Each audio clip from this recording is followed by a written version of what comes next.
And welcome back to the Silver and Black Radio Podcast. And we just got a host, a gang of people here that have all sorts of opinions, baby. We're just going to get straight into it today, especially after the implosion in Chicago. Guys, please introduce yourselves, gentlemen. What's up, guys? My name is Steve, also known as Power Raider. You guys may know me as the guy that wears that Power Raider helmet. This is my mask here, but yeah, man, I go to a lot of the games with my good friend Josh, which he'll introduce you later, and then I stay at my friend's house, Mike, which is my good friend also in Las Vegas. And then shout out to the Spokane chapter, Tony. You know, I just noticed you're there too, so that's cool, man. But yeah, my name is Power Raider. You can find all my social medias at Gogopowerraider. It's just the ultimate mashup of the two things I grew up watching was Power Rangers and Raiders football. That's who I am. Awesome, brother. Thank you. Go ahead, Josh. How you doing, everybody? I'm Josh, the GOAT 209. You see me on Instagram, always doing dumb shit at Raider games. Yeah.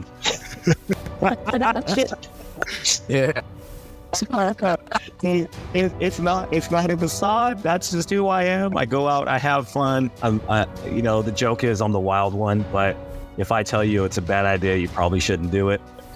But I just go to every game. I've been a Raider fan since I was a kid. I was a season ticket holder in Oakland. The past couple of years, my Instagrams have blown up. So it's a lot of fun to get on the podcast, meet new people. And the coolest thing about it, I tell everybody, I haven't paid for a drink or food in probably like 2 years. So that's probably the number one thing when I go to Raider games. I eat drinks for food now. Sign me up. Anything else? Sign me up. Yeah, you can find me on Instagram. It's the GOAT 209. I'm doing raffles. I monetize my Instagram. Every penny I get from there goes to charities, goes to different people. None of it goes to my pocket. I'm always doing giveaways and raffles. And I'm not bullshitting you. 100% is given away. I don't want the money from it. I don't need it. It's just my way to kind of give back to everybody. So follow me, like me. I mean, in the past couple months alone, I've gotten about 2,000 followers. So it's a lot of fun. And you already know what people I'm representing right now, the Fire McDaniels cut. Hey, we got you, baby. Hey, guys, make sure you guys follow him on Instagram. He has, Woods and whiskey bottles signed. He has a great subscription. Gogopowerraider has a bunch of stuff going on too, man. Follow them. Guys, give them the support so that way they give out to the support to their local communities and everything like that. And then, hey, we got Raider Gunny now, baby. You know how it is, man. That's my boy, Michael. Let's go, baby. Introduce yourself, my man. Steve, remember you were looking for names for me? Yeah. He said call me by my rank. He called me Gunny Raider and shit. I was like, you know what? If people gonna call me by my rank the rest of my life, I'm good with that. Hey, that's a good one. Yeah, that's not a bad thing at all. I'm Mike. My Instagram is that's 12. Now the Gunny Raider, I guess. So I like it. Nice, man. That's fun. Get it. Me and Raider Wil, man. We had some history together. We just rediscovered over the last couple days, so we were both Marines together in the same place, same time. So, salute, brother. Glad to see you. Absolutely, baby. Hey, I love you, man. Hey, it's all love. Thank you, man, for all you did. You served a lot longer than me. You did the 20. I did the 4. I said peace. You said, hey, give me the retirement slip. And it's all love, baby. Thank you for all you did. Hey. Yeah, you too, man. How it is, baby. All right. And we got my man. Go ahead, Tone. All right, man. Hey, this is your boy Tony Bova, president of the Spokane chapter of the Black Hole. Just out here, just enjoying, like you were saying earlier, just meeting new Raiders, like just going and seeing how people are affecting their communities and how they're doing it, and using that to better my community and use all the good, positive messages that people are bringing to Raider fandom and using them in our community and helping our youth. So my number one thing is, like he was saying earlier, giving back. We don't make not one penny profit. It all goes back into our chapter and our community. And it's all about giving back. That's what's up, baby. All right, fellas. Hey, let's get right into it, man. Hey, breaking news, right? We did not show up in Chicago. The team stayed in Las Vegas and said, hey, we're not going to go play. Guys, and you guys were at the game. Give me the feeling, give me the vibe. What was going on in the stands? What did you guys see on the sidelines? What were the player reactions? First and foremost, we look dead from the beginning. Usually we come out, score, and then kind of fall off. We just look flat the entire game.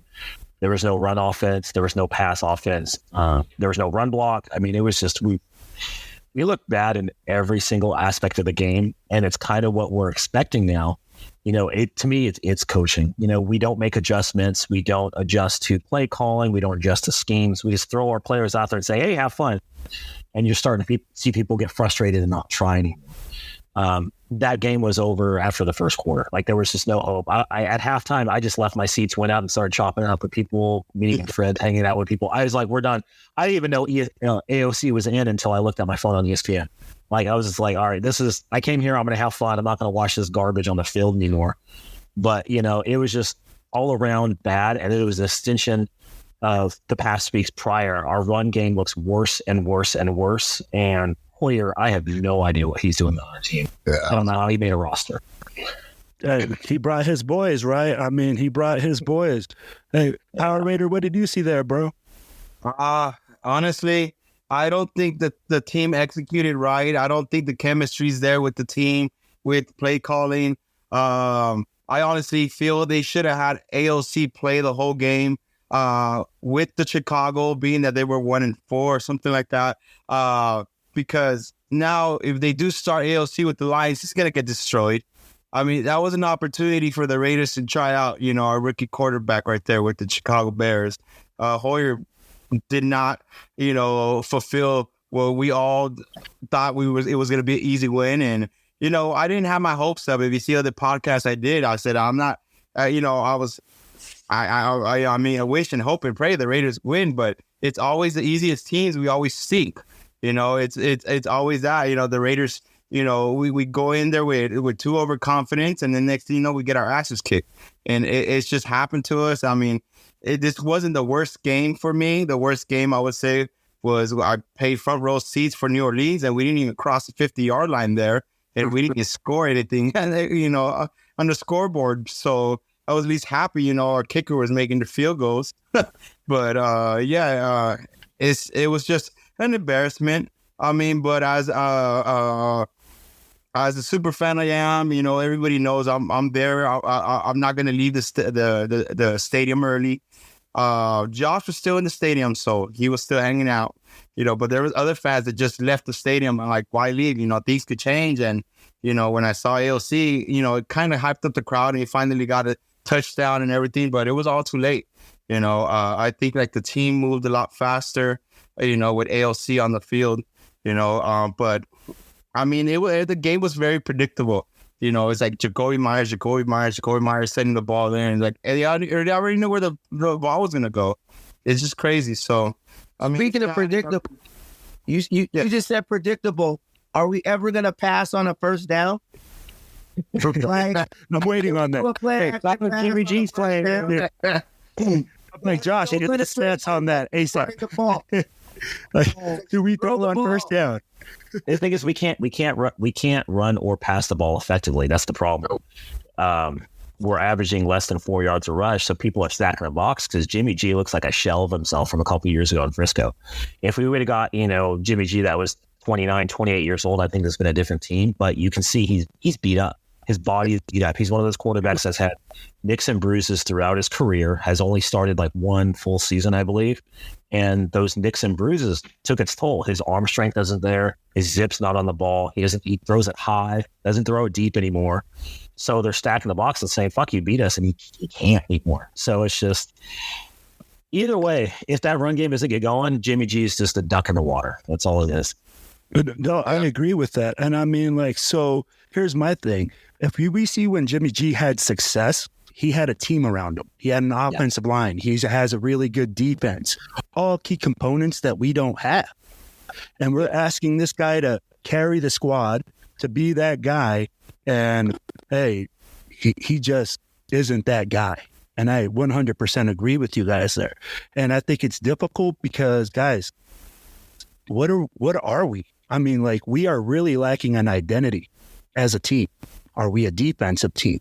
Are we an offensive powerhouse? We got a bunch of names. I mean, roster-wise, we got, Devontae Adams, Josh Jacobs. I'd be like, you could throw out names and we got them all day. But guys, we don't have an identity. So like literally that comes to coaching with, like Josh said, right? We don't run the ball. We just, what are we? I mean, like, what are we? You know, what's crazy is I'm still the type of person, I'll get excited about something. I was like, oh man, defense is starting to look good, right? And then expectation, like what happens and what I already know what's going to happen. It'll look good for a minute and then boom, drop off. It's just, I'm used to the disappointment, like lifetime of misery and pain type of thing, right? And the other thing about that game that kind of, that I was really disappointed about, again, with McDaniels and his this is in the fourth quarter where he losing 24 to what, 24-6, I think it was, 24-3. And he goes for it on fourth down, burns another minute or two off the clock, gets down to the, whatever it is, the 6-yard line. We got fourth down again, then he kicks field goal. It's like, why'd you go for it on fourth down the first time if you're going to just burn some more time and then not expect to go for it on fourth down the second time? Right. This is just little things that, you know, if you're not going to try to score, win the game, what are you really doing, man? You're playing conservatively and you can't really afford to play conservatively. He did the same thing at Pittsburgh, though. He kicked the field goal when he should have went for it. 3-3 team. That's the thing. We can look at it from, you know, that 10,000 foot view because we're at home, we're at our couch, we're at the game. We have more time to process it. No, I'm not giving him any benefit of the doubt, but we can look back and we have retrospect and we'd be like, oh shit, you should have done this. Same with the broadcasters. They can say, why would you do this? Protocol calls for this. This is his call for that. And in the moment, he gets frazzled and it looks like he makes the wrong call. And it's happened over and over and over again. He has bad system management and bad time management. And it's happened in Denver. It's happening here. It's happened when he was a coordinator before. And he doesn't have Bill Belichick to stick his hand up his ass and use a puppet for him. So he's on his own. There's nobody for him to answer to. You know, it's just, we've seen it over and over again. Just poor time management and poor system football. But when there's a certain thing that needs to be done, he's going to do the opposite. Yeah, those little things bother me the most, man. Just if you made that decision, stick with that decision later. Don't be whatever. Don't be a pussy, basically, and fucking back off and get the field goal because you don't think you're going to get it. You know what I mean? And he's had 15 years in the NFL. Yeah. Those quirks and those little mistakes should have been worked out already. They should have been worked out in Denver. They should have been worked out with New England, and they're not. He's the same person. He's not capable of being in charge of a team. Yep, I agree. Well, I mean, like, if you guys see it, I think it's a lot of coaches that come from that Belichick tree. I mean, Charlie Weiss. You have trash. Yeah, every single guy that comes from there. I pulled this up, and I actually talked about it on one of my other podcasts. Every single one of Bill Belichick's disciples has a below 500 coaching record. Every single one. Not a single one has a winning record. Think about that. That's insane. Yeah, and you think of how many great offensive defensive coordinators he's had over the years. Weiss, Cornell, Ryan, and none of them could win on their own. And McDaniels is following that path. You know, that coach Notre Dame. I remember that's Weiss, right? The big guy. Weiss. Yeah, so much hype around him, and he just shit the bed and went to college. You know. No, absolutely, man. I mean, like, that's what's so wild that everybody keeps going, oh, the next guy that's coming out of that Belichick tree is going to be the man. He's going to take that team to he's going to build another dynasty wherever he goes. Bro, all they do is go lay turds. And if we look at New England right now, they're even a bigger turd. You know? So I guess we have to look at that and say, hey, is it true? No, man. I mean, like, I think we got to look at other solutions. So, guys, what's the solution here? You know, what do we do? What do we have to do as a team to get back on the winning track, to come together and to move forward? All right. Hey, let's start with Tony. Tony, what's your solution? If you're the GM right now, what are you doing? What's our plug-in? What's our play? What are we going to do? If he stays, he can't call the plays. The play calling is so, and like coming down to the field goal, like you were saying, it just doesn't make sense. So either you cut your losses now and move forward, or who do you go with? Like, which coordinator do you move up, or do you go outside? But he's got it. The playbook's got to be in someone else's hands. Like, I don't know how that happens, but it's just somebody's got to be better than this. This is crazy. No, I got you. All right. Hey, Steve, what's your solution? You're the GM right now. Hey, you see all this. Hey, you're Mark Davis with that bad haircut. Shoot. Tell me what you got. I'm in a position that I don't want to reconstruct, because when a new head coach comes in, everybody gets out, and then they all bring their own talent and all that. And we're not in that position right now. We're not even at 500 right now as a team. So we got to work with what we have. We, first of all, have to take responsibility. We can't blame others, especially a rookie quarterback. You can't blame him for the game, when you just played him for less than, 5 or 10 minutes, whatever it was.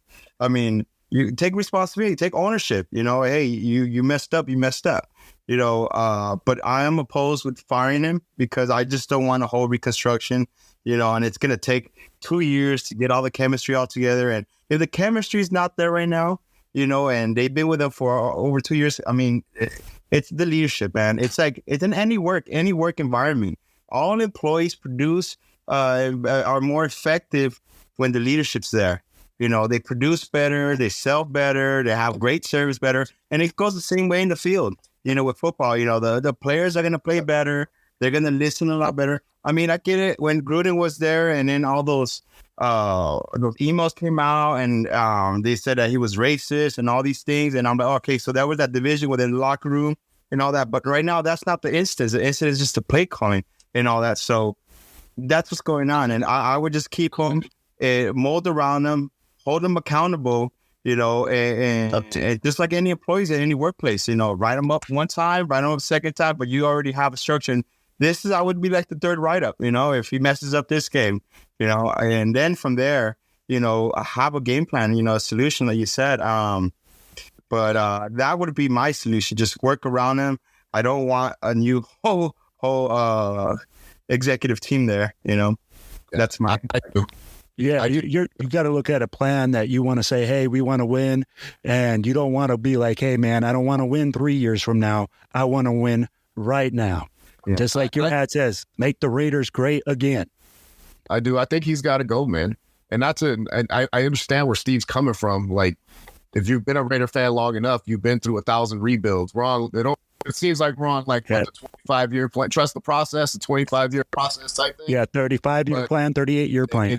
The 35-year plan. But I get it. What Steve's saying, you don't want to rebuild. We're still only a 3 or 4 team. Maybe they catch lightning in a bottle and make the playoffs as the optimistic guy. But as the guy who has the expectation, we're probably going to win like 6, 7 games, and then we're going to end up firing this guy anyways. My thought is you fire him now and start looking for that next guy now, because I'm from a more results driven type of place, and those writers for me is all what he's already done, what he did last year, what he did this year, losing all them leads last year should have got him fired.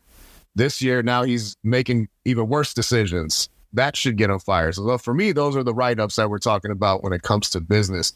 And, we could run our mouths all day and yell at Mark Davis and put out signs, scream at the guy. But the guy's been wearing a bowl cut since he was, 6 years old, man. And everybody's made fun of him since he was that age. He hasn't changed it not once. What makes you think that us yelling at him to change it is going to change anything? He's good where he's at. So, I mean, us yelling, I don't really know what the answer is for him. I know what I would do if I was him, but I know that dude's got a hard head, just judging basically solely off that haircut for the last 30 years. I know that dude's got a hard-ass head, and they ain't going to change nothing. No, absolutely, brother. Josh, your thoughts, brother. You're the GM right now. Well, tell me what you do. First and foremost, fire McDaniels. He lost us a bunch of leads. He's not capable of being a head coach, and everybody's like, who are you going to go with? I don't like Graham, but you make him the intern, and you got 2 options. You either go with the offensive coordinator or a defense coordinator. The Harbaugh shit ain't going to happen. He ain't leaving Michigan. We're not getting Dion. Don't go down that path. To me, it's 2 real options. Like, for me, the lead candidate would be Dan Quinn from the Cowboys, defense coordinator. If you want to build a D, And to me, I think that's personally what we should do, because we're not going to build an offense that competes with KC. We haven't closed the gap with Kansas City in our division. No team has. What beats Kansas City is defense. So to me, it'd be Dan Quinn. If it's an offensive coordinator, you maybe go with Phillies coordinator Johnson, or you go with Frank Smith from Miami. High-powered offenses know how to spread the ball around. They're more of a new age offense, spreading the ball, using speed, using your size to your advantage, and that their offensive lines are both just nasty. So that's what I would do. We're going to rebuild. We can't win with what we have. McDaniels can't win with what we have. We have too many good players to have a 3-4 record and they go out and shit the bed against Chicago. So that would be my number one thing. You get rid of these. And the thing is, we're going to have all these coordinators gone English. We're so up and down. Our offensive and defensive coordinators are both going to be gone. What do you think they're going to put up with the last ranked offense? You think he's going to keep his job? Like, no. We had Devontae Adams and Josh Jacobs, two of the top 5 position players from last year, who are doing shit and they're angry. Jacobs is not coming back next year. He's going to go somewhere else, because he's going to think his value is at 10, 12, 13 million. And the Raiders are going to be like, no, look at your season. And he's going to be like, it's your fault. And he's going to leave.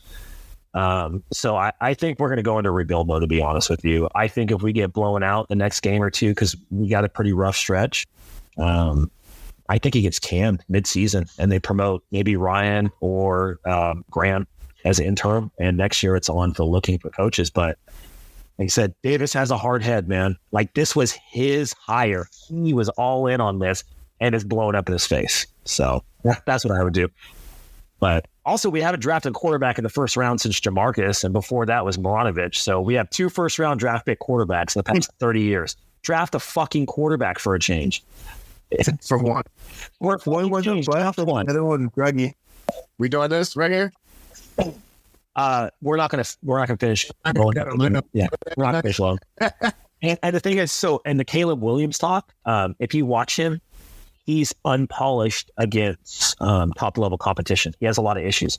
I watch UFC football every Saturday. That's one of the issues, and he's even said it himself. He can go back to college and make just as much money playing college football as he were in the pros next year. So he's going to pick his team. He's going to have that John Elway approach where he's like, no, I don't want to play for you. Don't draft me. Or like Eli Manning. He has that talent. So I don't think he'll even go to Chicago. He's like, no, that franchise sucks. I want to go somewhere else. It's tough because that's what happens when you're the number 1 draft pick. Like, oh, man, that sucks. Yeah. Who's going to come out to go to a great team? Who's going to replace Patrick Mahomes or something at some point? Like, it's not going to happen, bro. Yeah. All right, guys. Well, let me add this to the mix. All right. Now we said, we got to get rid of the trash. Basically, we got to replace the person that has the most influence on our team at the moment, that is supposed to lead our team and give them the attitude, right? Now, do you guys think that management, as in Dave Ziegler and our head coach, are tied at the hip? That's the first part of the question. And number 2, we talked about draft. We talked about using equity. What do we get for Renfrow? Let's just be real. Renfrow is going to be gone. By the end of the month, he'll be gone. So, guys, give me your thoughts on that. Hey, let's start with Steve. Go ahead. Dave Ziegler, Josh McDaniels. I don't know why people keep saying they both got hired together as a package. I think they came separately. Correct me if I'm wrong, Josh. Josh is my go-to guy when it comes to all the tech stuff. He's like, he knows everything. He knows.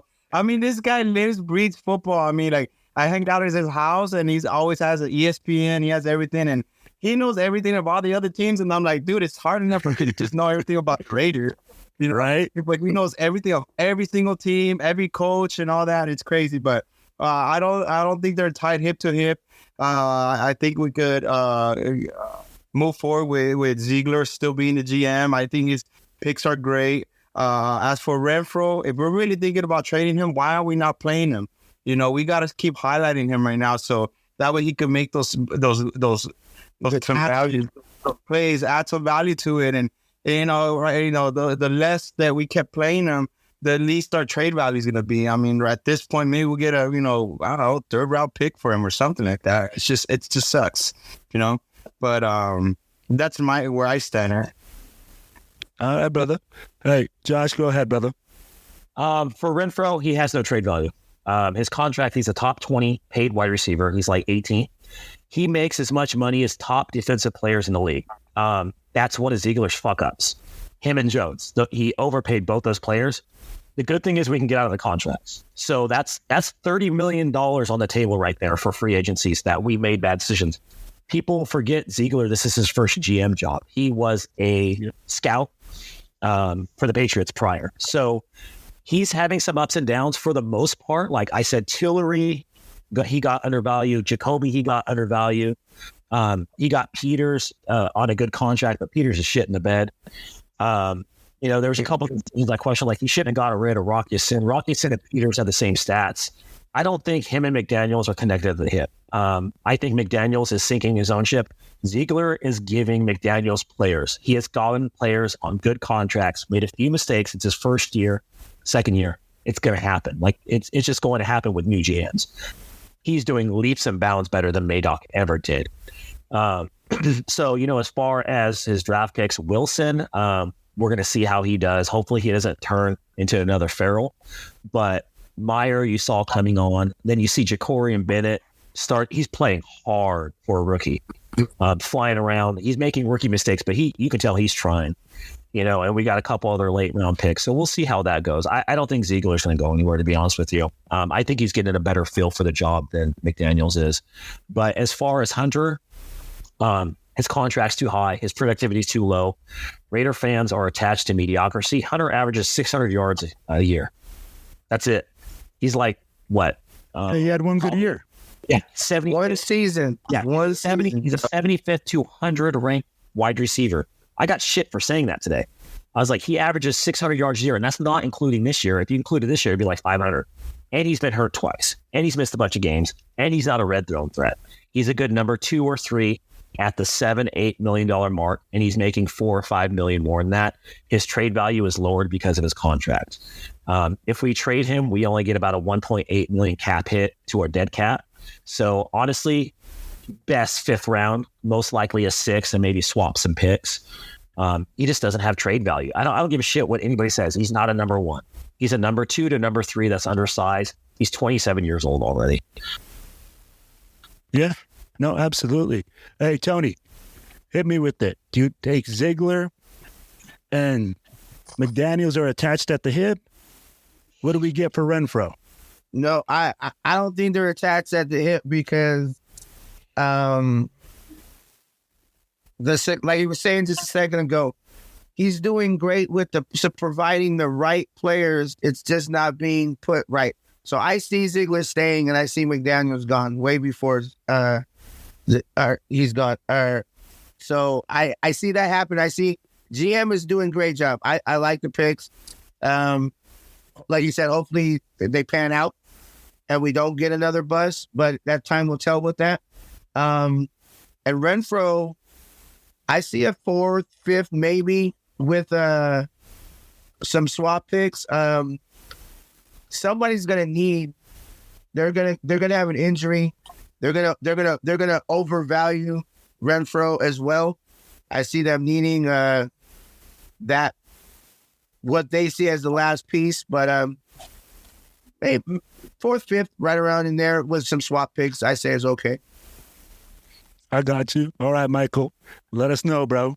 Hey, is Ziegler attached? I'm going to say I agree that they're not attached at the hip, but anytime somebody gets fired, the whole team usually gets cleared out from top to bottom, right? So don't really know.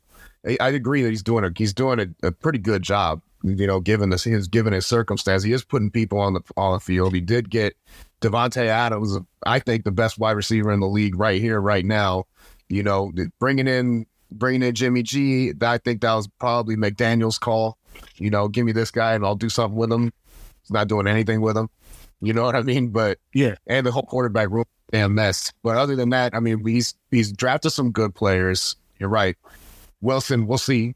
You know, I like to give people a little bit more time than a few games a year to see if they're going to be good or not, right? The jaded Raider fan, they want perfection, but you're not going to be perfect as a GM, right? But I don't know. They may be attached at the hip just because that's what I've seen teams do before, but I don't think they should be. I think I wouldn't mind keeping Ziegler around because I think he's doing okay. When we're talking about Renfrow, I agree with John. I'm not attached to Hunter Renfrow in any kind of way. I know he had that one good season with Carr, but what are we talking about? He hasn't done much. Just like getting rid of our tight end last year, right? I mean, the guy was hurt every year. He was hurt. Great player on the field when he's on the field, but why be attached to the guy, right? So we sent him over to the Giants. He's doing his thing over there. Probably been hurt a couple times over there also. So I'm not really attached to Renfrow like that. He's right. He doesn't do much out there. He's our second, third option. And now they've actually put some players on the field that are, faster, that can, that run just as good routes. They do a whole bunch of other things that Renfrow cannot do. So as far as value for him, I don't know. I would imagine that Raider fans think we're going to get some sort of first or second round pick out there somewhere, but we're not. I mean, we're gonna probably get a fourth, a fifth, maybe sixth. Some kind of pick compensation. That's really all I can see coming from this trade, because he hasn't done much, last year or this year. So I just don't see what we're gonna get out of that trade. And you're right, Josh. He may not even be tradable, but the good thing is we can drop that contract when the time is right. No, I'm gonna want him in Saints watch. You see, I don't even know if they can afford him. Come get him. We'll throw him in the end zone too. It'd be great. Hey, at least he's gonna throw the deep ball. Right now, we can't even throw over 10 yards right now, guys. That's the crazy thing. Fellas, I agree with you guys. I mean, honestly, I don't think Ziegler and Josh McDaniels are attached. I've coached internationally. I would never attach myself to a GM and say, hey, I'm going to go and say, if we both do a good job, then we'll stay. If we don't do a good job, then we'll both go, or one of us, It just doesn't work like that. It's a professional field. Hey, you want to be a professional, you want to do your thing, you want to get out there and you want to do the right thing. So, and with the Renfrow, guys, sorry. Here is my thought and my hope, all right? Maybe we trade a pick, we give Renfrow, and we get Max some help. Do you guys see any possibility of that actually happening, saying with what? Give me a name, give me a team, something that gives me a little bit of hope as a Raiders fan to say there is a possibility of getting Max Crosby some help on the defensive line this year. I don't see it. No. If we do, it's going to be somebody that's injury prone or hasn't lived up to their hype, or maybe an expiring contract, which I don't see them doing. They're just going to want picks and to draft somebody and get rid of that contract. Because, like I said, I made a list today. There was 5 or 6, even the top sack leaders in the NFL are making as much as Hunter Renfrow. Some of the top 10 interior defensive linemen are making $15 million a year. Hunter's making 13. So it's the trade-off. An offensive player makes more than a defensive player. A wide receiver makes more than a tight end. But the thing is, for a fourth wide receiver to make 12 to 15 million a year, that is a above average to Pro Bowl caliber linebacker or defensive lineman. Not a Joey Bosa or anything like that. Not the top of the top, the cream of the crop. But even Yannick that we had. Yannick only makes 10 million a year, 8 or 9 sacks. That's more production than Renfrow does. That's more production than Wilson does. It's more production than Kuntz does. It's just a better player in a better position that we can fill that he's doing right now. What sucks is Matt did have a little help. So Chandler Jones went off the deep end over here before the season starts. I have no idea. In for him, right? I think give that dude $20 million, man. That just it confounds me every day. Oh, I know. Josh went over that dead cap money for Jones. That was crazy. Yeah, so they're going to have to fire. Like I said, there's with cause and without cause. So it just depends if they file a suit against him and say, hey, he's detrimental to the team. We let him go with cause, and he loses the appeal with the NFLPA, and if they do, that money's free and clear for next year. We're going to have like $50-60 million in cap space, like true cap space, not just like the fuck around because we lost a quarterback. No, we're going to have a running back position to fill, a defensive lineman position to fill, and some other positions. And we'll have $50 million from Jones, dead cap gone, and Hunter gone. We'll have a literally $50 million. Now, do you really think the league will be like, hey, you know what? We're going to do that because it might be a mental health issue. I mean, like that's going to be a real when you think so? It's still detrimental, and it can take a couple years for them to fight it. But yeah, I think they're going to get the money back. And the thing is, the dead cap's only about $12 million. Like right now, we have $35 million from Root. Like think about that. Like, and that's gone next year. Yeah, that's gone next year. And the only thing we have from Ziegler is going to be probably a few, players that are released, like a 500,000 player, a few 100,000 here, and then Jones. And if they can get Jones' contract pulled, again, that's another insert above average caliber player that we can get on free agents. And my hats off will go for Ziegler. Thank you, Ziegler, for getting rid of that money. Yeah. No, absolutely. I mean, like it's like you guys said, Ziegler has done a really good job of structuring contracts, of maximizing what we can get. I mean, like, yeah, he has his mistakes. We talk Chandler Jones, we talk Jimmy G, things like that. But he's also done well in some certain other areas, which we got to give him credit for, So, fellas, we talked about, hey, the Renfrow trade. We talked about looking for a solution. Now, here's where it gets interesting, okay? Guys, defensively, what are we doing? I mean, like, I want to know what tackling practice we're at.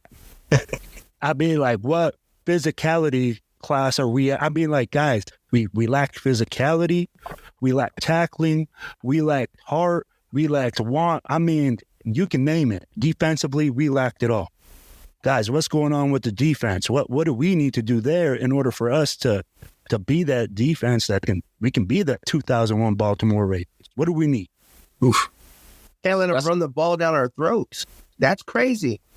Like, they couldn't stop the run for nothing. I mean, they got to get interior pressure, some kind of pressure on that defensive line somewhere other than Crosby. They got to get pressure. They got to get in that backfield. I'm not saying it was bad. He's a D2 Heisman winner, but that quarterback should not have made us look that inferior. It was insane. He just could step back there and do whatever he wanted. Like, no pressure. None whatsoever. No, I got you. Go ahead, Michael. I agree. I agree. They looked, we've seen glimpses of good defense this year, right? Even in the early stages of this year, I was like, all right, these guys they look like they're flying around a little bit. They're making there's still some big mistakes that are made even early on, but they're flying around. It looked like they were gang tackling a lot. There's a lot of that stuff going on, the basic stuff. But in Chicago, they just look lazy to me, is what it felt like. This just looks lazy. I feel like everybody had their hands on their hips, walking around type of thing. And it just didn't look how it looked in the past. I don't know. Maybe they got jet lag. Maybe they went out in Chicago, got drunk the night before. Who knows, man? But at the end of the day, there's a bunch of players back in the days who used to play drunk or high or whatever it was, and they still did their thing, a la LT, right? Hey, the Snake Stabler, baby, right by the jukebox. Exactly. You know what I mean? What do they say? If you want to hang with the Owls at night, or you got to soar with the Eagle in the morning? Well, they sure as hell didn't soar with anybody in the morning. They looked like they were still in bed out there. All right, Josh, go ahead, man. So this is the thing. So like with me, I thought our defensive line would be halfway decent. It was last year. We lacked pressure, but we were able to stop the run here and there. This year, I told people, because we got Spillane, we got rid of Perryman, we got rid of our other inside linebackers, and we promoted Deblo, however you want to say it. And I told people, he was a safety in college. He's undersized. He's too small to play middle linebacker. I'm like, what the fuck are they doing? And it was like, oh, he bulked up. He weighs 230. I'm like, bitch, I weigh 230. I can't play fucking middle linebacker. And I was like, I'm looking at this guy and I've seen him in person. I'm like, he's that much bigger than me. I'm like, what the fuck is going on? And I was like, he's going to get mauled playing middle linebacker. And that's what's happening. And Spillane is fast. So Spillane and Doblo are both, they're undersized, fast linebackers, but they are too small to play middle linebacker. I would prefer them on the edges or even pull one of them. I think Spillane's better than Diablo. But the thing is, we need linebacker help. Like, besides Max Crosby, who's our best defensive lineman or linebacker? Like, we don't have one. Maybe Spillane. And he's a fringe starter. In our front seven, we don't have another high caliber player, and they're getting mauled. You know, you have Spillane, you have Luke Masterson starting at linebacker, Spillane, Doblo, Kuntz, who couldn't start on another team. The only reason he's starting on us because Jones left. And then, you know, you have a Bears reject and Brian Nichols. Like, we don't have any top defensive player on our front seven besides Crosby. Most of our players, I don't think they would start on 20 other teams. And that's where our problem is on our D-line and linebacking core. No, I got you there, bro. I 100% understand that. The box, it has to be something that we have to protect. You stop the run, man. That's the first thing you hear when you play defense. Stop the run. If you can't stop the run, you can't stop anything. Steve, brother, hit me with your thoughts, man. You know, being there in Chicago, seeing how our players got out of the tunnel, the one that actually brought the hype was Max Crosby. As soon as he got out of the tunnel, he was just, you know, hyping up. He was having fun. And honestly, I think it's just bringing back fun back into fundamentals. Knowing how to tackle, first thing. You know what? We're not rapping. We're hitting and touching these players, but we're not rapping. We're not taking them down. And I mean, like, how many? It was just embarrassing. You know, they were just going through us like nothing. You know, second, swarm to the freaking ball. Players are not swarming to the ball. They're just staying in their zone. It's like, come on, dude. You know, that just, you're giving them freaking 8 yards every freaking time they're throwing the freaking ball. And it was sad, you know, and the energy wasn't there. I see it on Max Crosby. He wants to, you know, bring the morale of the team up, you know, regardless what our record is and all that. And he will be the defensive player of the year. He's doing an incredible job this year. I think he's the only reason why we're, you know, where we're at in defense, because of him. He's carrying the team. But just because every team knows who he is, they're doubling on him. They're holding him and everything because they have no other pressure on the other side. You know, Tyree Wilson, he's all right. You know, but you know, he's a rookie, and we need more veterans, and hopefully we get something with trade deadline coming up and everything. No, absolutely, man. And honestly, guys, you guys are hitting the nail on the head. What we're basically all saying is, hey, we need help on the defensive front. We need to create pressure. We need to get pressure from other guys so that way Max can do what he does. Jared Tillery was a big hope for me. You know, I said, hey, you know, we brought him over from the Chargers, but honestly, he's disappeared. You know, like we said, Chandler Jones was supposed to be there. He ain't there. I'll be like, we need another guy that's going to be there to take pressure off Max. So, hey, I hope we find him. I hope we get him in the draft. I hope we get him in a trade. I hope we find him underneath the rock, no matter where. You know, I just hope we get another guy. All right, guys. So we're going to wrap. Oh, go ahead. Steve, go ahead. The trade deadline's on Monday, right? Or is it Halloween? Halloween. So it's either going to be a trick or a treat. Who knows? But we need some help. All of Raider Nation is going to be fucking pissed off for what we get for Renfrow. Like, because they're like, we should go on the first round pick. I'm like, you are a fucking moron. It's just, we're going to get even ESPN's talking about, like, if somebody gives a third or fourth round pick to Renfrow, they're stupid. He has an expiring contract and expensive as hell. You know, so it's like, they're like fifth, sixth, maybe some swaps. I'm like, yeah, that's the most probable thing. But we'll see. If we get a fifth or sixth round for Renfrow, people are all going to, McDaniels traded a Pro Bowl wide receiver for a fifth round pick. And we're like, yeah, 3 years ago, he was a Pro Bowler. Like, chill. Like, come on. Yeah. Hey, man, you just got to ask him, do you watch the game? Yeah. Can you watch what they're, I'd be like, bro, are you blind? You obviously is one of those fans that watch the game from the fucking shitter because, bro, he's not doing anything on the field. Like, literally, I'm like, hey, this is a league, a pay me now for what I produce right now league. Yeah. Okay.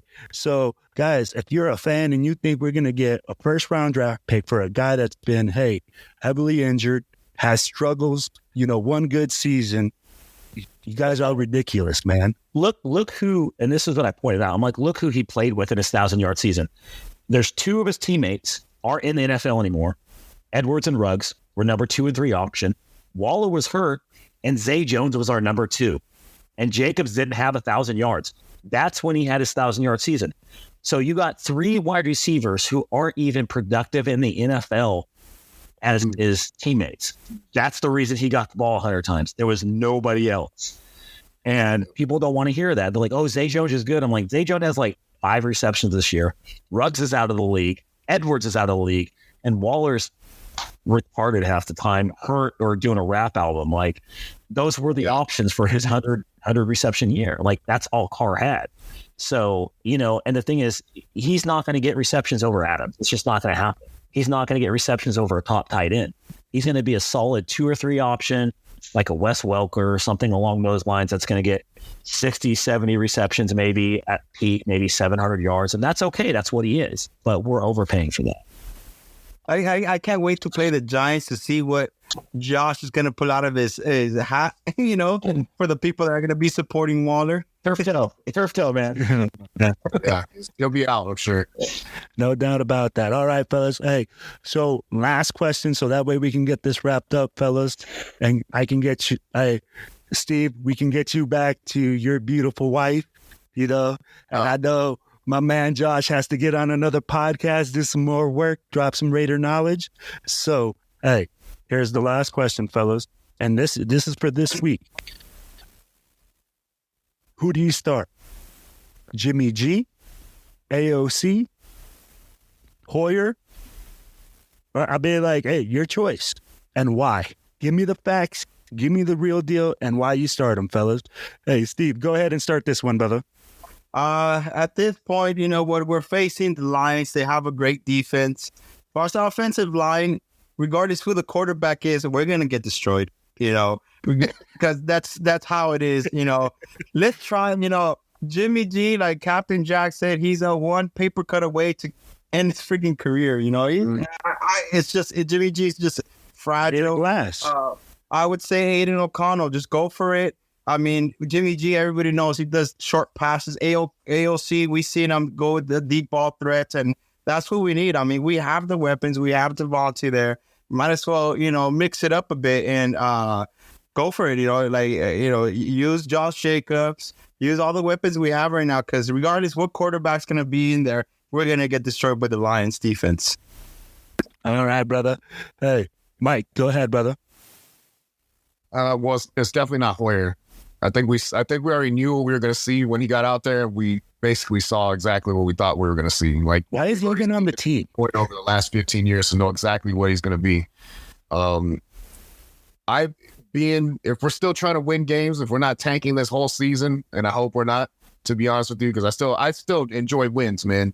I don't know about everybody else, but I love waving the fans away from our home stadium. And to me, you play the quarterback that's won the games. You stick with Jimmy G until you don't stick with him, until he's hurt, until that paper cut really gets him. Then we'll drop AOC in there, because AOC's still really raw, man. I mean, he's good. He can make some throws, but he makes some big time mistakes too, man. So, and that's a lot of that is also coaching, because he's putting him in the wrong positions, having the rookie with the game on the line, throwing a out route in the end zone or something like that. It's like, come on, man, just run the ball. You got Josh Jacobs 4 times, right? But let's just toss it on first down. That's the one time we threw on first down, by the way, guys. Right, lost the game. Yeah. All right, Tony. Out route in the end zone. Yes, sir.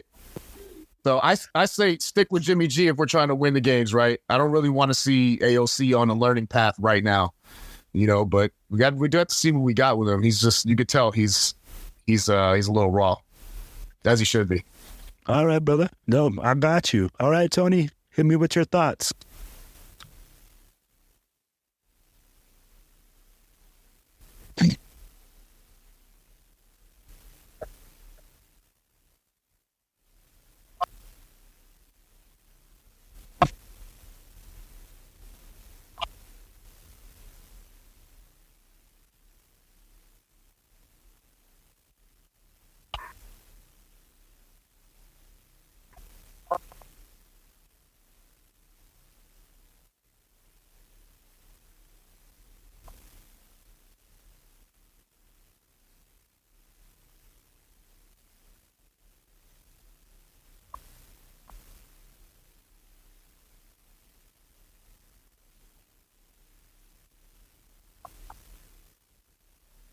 No, I got you. You're with Steve. You're on the Win Right Now bus.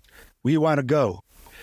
All right, brother. Hey, let's finish this off with the sexiest mustache in Raider Nation. Josh, let's go. Tell me I forgot that one, man. Here's the thing, and I'm a stats guy, like Steve said. I look at the history, I look at draft picks, I look at previous players. If we start AOC, McDaniels is going to get fired, period, because we won't win very many games. He's a rookie quarterback. Rookies don't win beyond a few players here and there, and they had top defenses when they won. Prime example was Big Ben his first couple of years. He's going to go out there and make stupid mistakes, and McDaniels is going to put him in stupid decisions and make him look worse, and he'll be out of the league in 3 years if we do that. The best option is Jimmy G to win. Jimmy G is 3-2 this season. We've lost both games with our backup quarterback. Our team is built around Jimmy G, as bad as he's played, but he does give us the best option to win. The reason we're losing these games is because we don't have a run game. If we had a fraction of the offense we had last year, I think we'd be, 5-2. It's just we're playing like crap. But Jimmy G needs to start. I know he's not the best option, but here's the thing. AOC is a 4th-round pick. The last quarterback to actually win a chip for a team as a 4th-round pick was Joe Theismann. It's been since the 80s. They don't win. There's a reason quarterbacks are drafted in the 1st and 2nd round. Aiden O'Connell has issues with the deep ball. He had him in college. He had his problems with injuries in college too as well. So he's not the answer. He's not going to be our franchise quarterback. He'll be a bridge for a tanking season. People don't want to hear that, but you think a rookie quarterback's going to come in from Purdue as a 4th-round pick and get us to the playoffs? It's not going to happen. Jimmy G is our best option to win. And if AOC starts to start or Jimmy gets hurt, I can see McDaniels getting fired. Bad Raider Nation's just waiting for AOC to be the next Tom Brady right now. Out of the system. So I'm going to throw a number at you, because actually this is my own research, because I was curious one day, so I literally spent 2 hours doing this. So I compiled, I swear to God, I compiled every single quarterback that's won a Super Bowl. Removed Tom Brady and Joe Montana, because Joe Montana was a 3rd-round pick. Tom Brady was a 6th-round pick. Yeah, this is my head working because I'm fucking OCD. And it was, you remove those, that's 11 out of 57 Super Bowls, right? And then on top of that, a couple handful of other players have won, like Starbuck and Stabler. It was 30 plus, almost 40 Super Bowls were won by 1st and 2nd round quarterbacks. That's it. So that's what I'm saying. You remove Tom Brady, you remove Joe Montana, who were late round draft picks. Most quarterbacks that win Super Bowl, 1st and 2nd round. That's it. And a majority of them are 1st-round quarterbacks. There's a reason 1st-rounders win Super Bowls. So I tell people that, and they're like, oh, Tom Brady. I'm like, Tom Brady was a shot in the dark, and we got lucky with him, that he was able to win so much. Same with Joe Montana. And then beyond that, Stabler and Theismann were a couple of the other late-round picks. And look how old and long ago that was. Recently, Tom Brady's about the only one. Every other quarterback's have been a 1st-round pick. No, I see. Hey, Steve, now I see why you call this man the stash of knowledge, man. Oh, yeah. Stash guy's more Raider knowledge than some people got in their heads. Oh, yeah. Hey. Hit him with those numbers, dog. Hey, I'm a fake fan, though. So that, because I say truth. Give it for real? Yeah, no. Oh, yeah. Car hater. Yeah. Big fan, yeah. Because he's a car hater, but he's real, 100% real. I mean, he's there every game, and he's on his phone during halftime. I don't know how he does it in halftime. He already has the stats are ready to go live, do his halftime recap. I mean, he's there. If you follow him, he's always doing a halftime recap. What the hell wrong I was this time? I was like, fuck this. I'm tired of this. I was gone at halftime. And then we went back to, hey, what's the link to that? Are we going to look at that on Instagram? Is that on Instagram, Facebook? Yeah, on Instagram, on the notes tonight. Every bar quality. Yeah. I was like, and then I started. I was like, Hoyer. The last time Hoyer won, my knees didn't hurt. I was a virgin, and I was just having fun with it. I googled it. I was like, I wonder what the number one song was the last time Hoyer won. It was fucking Despacito. And so I was like, the number one song last time Hoyer won a game was Despacito and Baby by Justin Bieber. So, yeah. It's so funny, but he knows his stuff. Josh knows his stuff. He's my go-to guy whenever I need anything. If I was in Who Wants to Be a Millionaire, he'll be my one of my 3 lifesavers. You know, to call him for any knowledge. Yeah, Lifeline. There you go. Coach tried to come up and school me at a Raider game, try to ask me questions, and I was just right. Nobody All right, guys, there you go. There's the knowledge. I appreciate you having on this podcast, you know, with Josh, who I go to a lot of games with him. Tony, been around with him several times. I would say 3 years now within the Black Hole and everything, all his events he does. And Mike knows me since the days in Oakland where we'll just get drunk like crazy, tailgating. It was fun, you know. So it was before my super fan character. And it was funny because Mike was like, I don't know about this Power Raider stuff, but No. He told me the story, man. And hey, guys, thank you guys so much for coming on, man. We appreciate you guys. We know that you guys are busy. And hey, man, we hope to see you guys back on the show. And any way that we can support you guys, please let us know. And hey, guys, the last 2 minutes, please, open format. If you guys have anything that you guys want to get out, you know, charity-wise or anything like that, please let our listeners know right now. And if you guys send me a link, we'll put it into the podcast. We'll put it into YouTube. Guys, let us know. My business out here in Vegas and a little bit out in LA. I own a photo booth company, 360 booths, digital booths, print booths. That's what I do for a living. So if you're a Raider fan, you're in Vegas and you're throwing a party, you need a photo booth. Hey, we need that 365 photo booth. Yes, sir. Josh, Steve, Instagram. That's all I do. You know, I was talking to Fitz last year. He's like, bro, you need to monetize your Instagram. You have too many followers. And I was like, what? And I had to like Google it on how to do it. So like every dime I get from my Instagram, I get back. So when I say like I am donating to charities or like I'm giving things away or I'm doing raffles, I'm actually buying stuff with the subscriptions and the money I get and just giving them away to fans. So, you know, I'm hopping on with Fitz later to promote it a little bit more so I can I'm trying to raffle off my KC tickets. Me and Steve are going to go to the Win Club together. So you see my tickets, like I sit right on the rail. So you could yell at fucking McDaniels how much it sucks. I did it at the car every game I could last year and I got blocked by him. So it worked. Hey, man, those are key tickets right there. So I was like trying to wrangle those off, get rid of those, you know, and just have some fun. Follow me on Instagram. You know, I'm always supporting people. I hop on everybody's podcast. I don't care how big or small you are. I'm going to share it on my stuff, you know. It's nothing but love for Raider Nation out here. So, I mean, I do this for fun. This isn't about the money or the fame.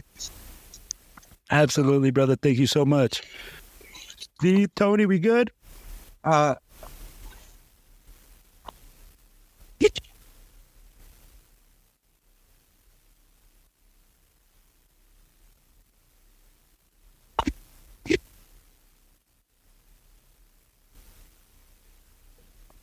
right, Steve. Thank you for this podcast, and it's funny that you asked if I want to promote anything.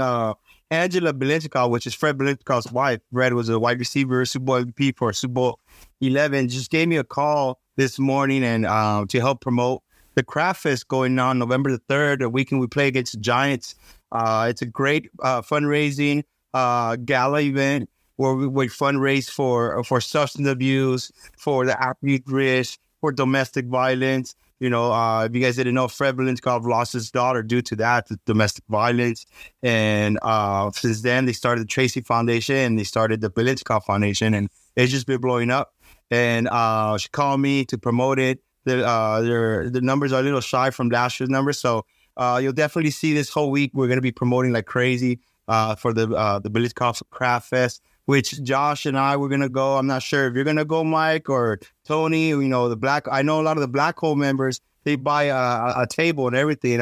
Rilla's there, Violator's there. I mean, you name it. Mark Jones is there. Cisco's there. I mean, the key individuals from the Black Hole are always getting a reserved table. But this is a great gala event. I mean, last year, you had all the Super Bowl MVPs under one roof, and it was incredible. You had Jim Plunkett, you had Marcus Allen, Fred Belinchikov. It was incredible. All the alumni players were there. You had, what was Shooter McGavin right there? The crazy. Shooter. Yeah. I mean, like, it's celebrities, the guy from Allstate. I mean, you have several people there, but it is great event happening Friday, November the 3rd, the weekend we play against the Giants. It's going to be at the Westgate in Las Vegas. The tickets is $550 per couple. If you can't go, or if your significant other can't go, just give me a call and we can rearrange to get you at least one ticket to get in there. It's just half the price, $275, and it's all for a great cause, guys. And there's alcohol. Don't forget, there's lots of alcohol and lots of drunk people There's a lot of alcohol. and lots of drunk celebrities, so you get to say funny things and record it. Yeah. Absolutely. All right, guys. Well, thank you guys so much for joining the show. Thank you guys so much for your time. Hey, and it's all Raiders all day, every day, baby. You guys have a great night. Thank you. Yes, sir. Raiders. There you go. Make the Raiders great again. That was cool, man. Thank you, guys.